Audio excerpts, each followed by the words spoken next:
வணக்கம். Welcome to கதை திரட்டு audio books.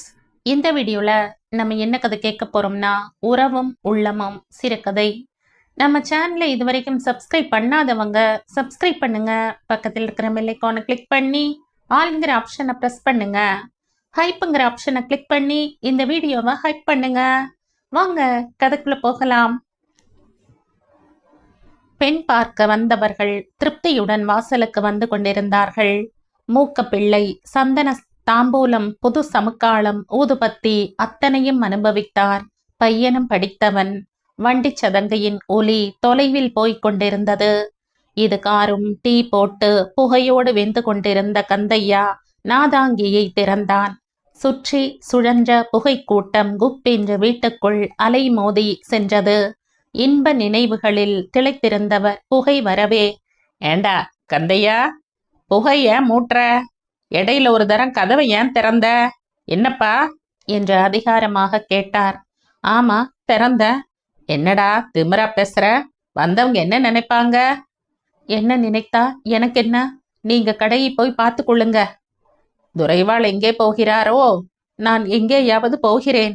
கந்தையாவின் குரலில் கோபத்தை விட விரக்திதான் அதிகமாக இருந்தது. என்னடா சொல்ற? இன்னும் 10 நிமிஷம் பார்த்துக்கோ. முடியாது, நான் விலகிக் கொள்கிறேன். மூக்கப்பிள்ளையின் நெஞ்சிலே வலி கண்டது. கந்தையா விலகி கொண்டால் கடை நடக்கும், ஆனால் பணம் குவியாது. அதுவும் அவன் போடுகிற பட்டணம் பக்கடாவுக்கு ஈடு இணை இனி ஏது?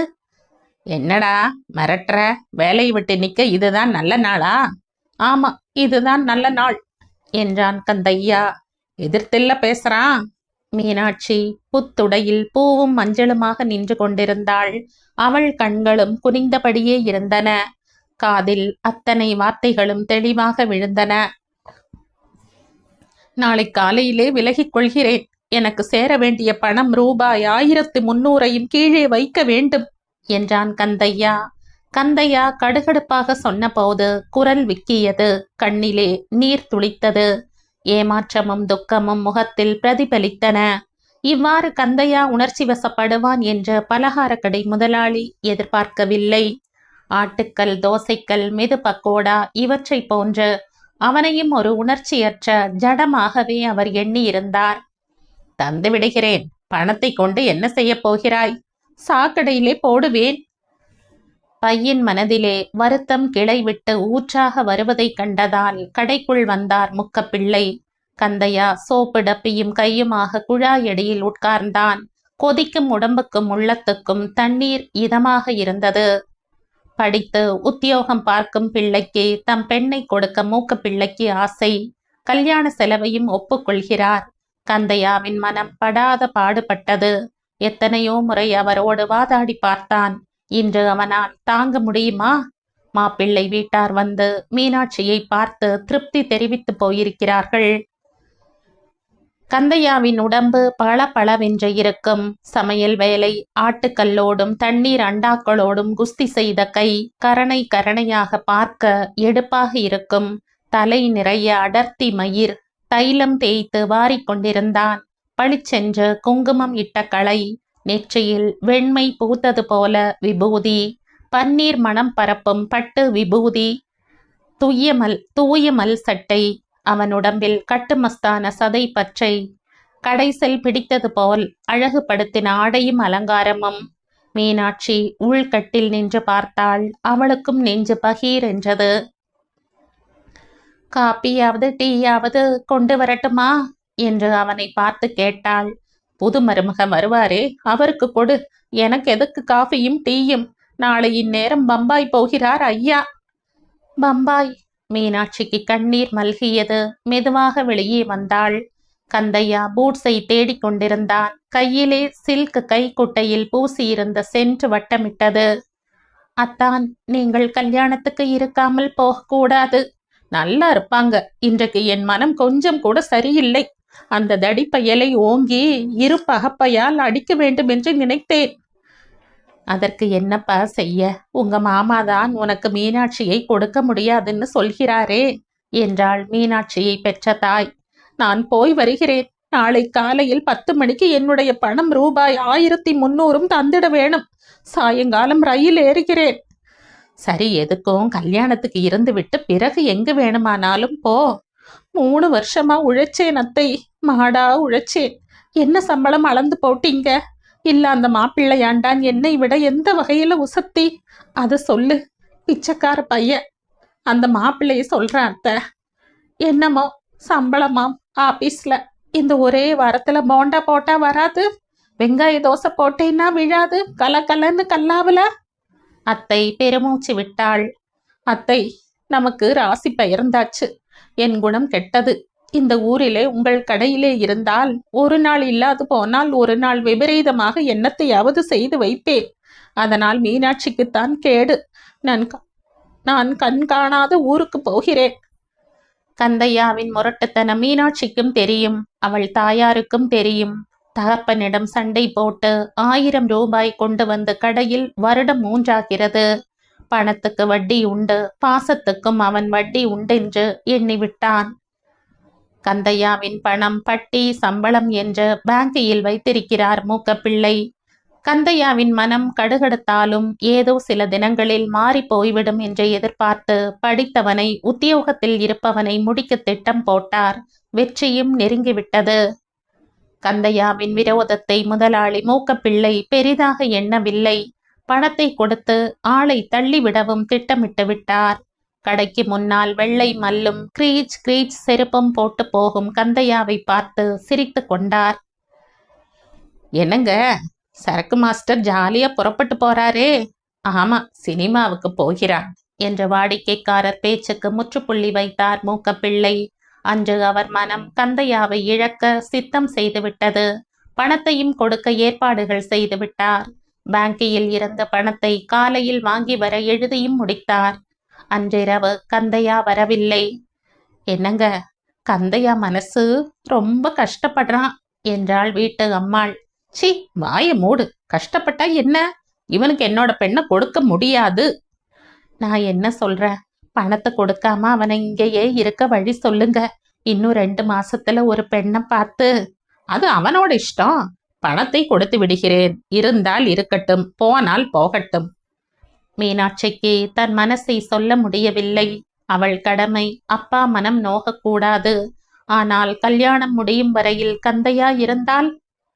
மறுநாள் நோட்டு நோட்டாக பணத்தை எண்ணி வைத்தார் மூக்கப்பிள்ளை. கந்தையா பணத்தை கண்டதும் ஊக்கம் இழந்தான். இனி அங்கே இருக்க முடியாது, கூடாது, உடனே கிளம்பியாக வேண்டும். மாமா, யோசித்து பாருங்கள். என்ன யோசிக்க? உனக்கு என்னுடைய பெண்ணை தர முடியாது. என்னை விட என்ன உயர்வு அந்த 800 ரூபாய்க்காரனுக்கு? அது எனக்கு தெரியும். நான் நினைத்தால் இந்த ஊரிலேயே சம்பாதிப்பேன். மாசம் 800 ரூபாயும் சம்பாதிப்பேன். மகாராஜனாக சம்பாதித்து கொண்டிரு. முதலாளி இருக்கிறாங்களா என்று கேட்டுக்கொண்டே தரகன் தங்கசாமி உள்ளே நுழைந்தான்.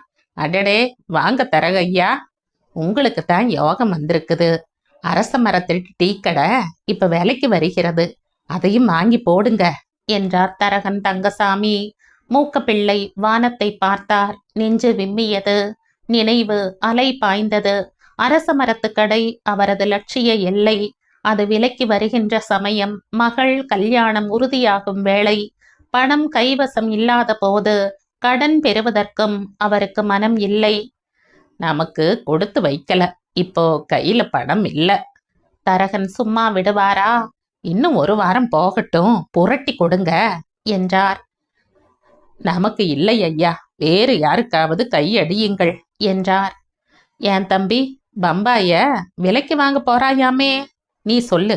உங்க மாமாவுக்கு அரச மரத்தடி கடை போனா யாருக்கு கிடைக்கும்? சொல்லு என் சிங்கக்குட்டி என்றான் தரகன் கந்தையாவிடம். பம்பாய் போகிறதாக இருந்தேன்னா இப்ப இல்லை. தரகர் நிமிர்ந்து உட்கார்ந்தார். கந்தையா தொடர்ந்து கேட்டான். அந்த கடை என்ன விலை சொல்கிறான்? 2000. இதோ இருக்குது மாமா, நீங்க ரொம்ப காலமாக ஆசைப்பட்ட கடை விலைக்கு வருது. என் படத்திலே 100 போதும், பாக்கியை வைத்து வாங்குங்கள். என்னடா இது, நிஜமா என்றார் மூக்கப்பிள்ளை திடுக்கிட்டபடியே. ஆமா, பணத்தை கொடுத்து விட்டு பதிலுக்கு மீனாட்சியை கேட்பேன் என்ற பயமும் வேண்டாம். நான் எப்படியும் வாழலாம், எங்கேயும் வேலை செய்வேன். நீங்களே பணத்தை எடுத்து கொள்ளுங்கள். என்னால் உங்களுக்கு இந்த சிறு உபகாரமாவது இருக்கட்டும் மாமா. கந்தையா சிறிதும் கபடமின்றி மனம் விட்டுத்தான் பேசினான். அப்படித்தான் செய்யுங்களேன் என்றாள் மீனாட்சியின் தாய். தரகனும் மூக்கப்பிள்ளையை கை பிடித்து அழைத்து போனான். தமது லட்சிய எல்லையாக இருந்த அரச மரத்தடி கடையை வாங்கிவிட கிளம்பி விட்டார். கைமேல் பணம் இருக்கிற போது அவருக்கு என்ன பயம்? வழியிலே தரகன், என்னங்க கந்தையா மனச பாத்தீங்களா? இப்படி யார் இருப்பா? உறவு உறவுதான், வேலையாள் வேலையாள் தான். அவனுக்கு உலகம் வெறுத்து போச்சு. ஏன்? ஆதியும் அந்தமுமாக எல்லாவற்றையும் சொல்லி முடித்தார் மூக்கப்பிள்ளை. நீங்க பெண்ணை கொடுக்க மறுத்தும் உங்களுக்கு பணம் கொடுத்த மனுஷன் தெய்வம் மாதிரி அல்லவா? மூன்றாம் மனுஷன் பார்த்த பார்வைக்குள் அவர் மனம் தடம் பிடித்தது. கடையை விலை பேசி அட்வான்ஸ் கொடுத்து வீட்டுக்குள் வருவதற்குள் மணி இரவு 2 ஆகிவிட்டது. அவர் மனசுக்குள்ளே வேதனை குமைந்தது. மகள் மீனாட்சியை அவனுக்கே கொடுத்து விடலாம் என்ற நப்பாசை மனதுக்குள் வளையமிட்டபடியே வந்து கொண்டிருந்தார். கதவை தட்டினார். வெளித்திண்ணையில் வழக்கமாக படுத்திருக்கும் கந்தையாவை காணோம். படுக்கை மட்டும் கிடந்தது. ஏன் கந்தையா இங்க? பரபரப்பாக தேடினார்கள். மீனாட்சி தன் அறைக்குள் அழுது கொண்டிருந்தாள். ஏமா அழற? அவர் ஓடிவிட்டார். ஓடிவிட்டானா? தோ கடுதாசி பாருங்க. மூக்கப்பிள்ளை வருத்தத்துடன் கடிதத்தை படிக்க ஆரம்பித்தார். அன்புள்ள மாமா, நான் ஓடி போகாவிட்டால் உங்கள் குடும்பம் கெடும். நான் முரடன். நான் உலகத்தில் எங்கே இருந்தாலும் பிழைப்புக்கு நல்ல வழியை சொல்லிக் கொடுத்தீர்கள். மீனாட்சியை அன்போடு பார்த்து கொள்ளுங்கள்.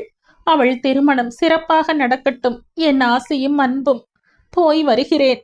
தங்கள் அன்புள்ள தொழிலாளி கந்தையா. நான் நினைத்ததை எல்லாம் மண்ணாக்கி விட்டான். மூக்கப்பிள்ளைக்கு அழுகை உடம்பை உலுக்கிற்று. குழந்தை போல விக்கினார். இப்ப அழுது என்ன பயன் என்றாள் அவர் மனைவி. அவனுக்கே அரச மரக்கடையை வாங்கி மீனாட்சியை கொடுக்க வேண்டும் என்ற முடிவில் வந்தேன். ஆனால் உங்கள் முடிவை உடைப்பில் போடுங்கள். செத்த பின்பு இது என்ன சிங்கார பேச்சு? ஒரு நாளும் எதிரே நின்று பேசாத மகள் கத்துவதை கேட்டார். மீனாட்சி ஆத்திரம் தீர பேசிவிட்டாள். அம்மா மீனாட்சி, நான் செய்தது தவறு. எதுக்கும் ரயிலடியை போய் பாருங்கள் என்றாள் தாய். பார்க்கிறேன். தலை தெறிக்க ஓடினார். மீனாட்சியின் அதிர்ஷ்டம் அன்றைக்கு 225 நிமிஷம் மேல் வண்டி தாமதம். மன்னிப்பு கேட்க அவ்வளவு நேரம் போதாதா?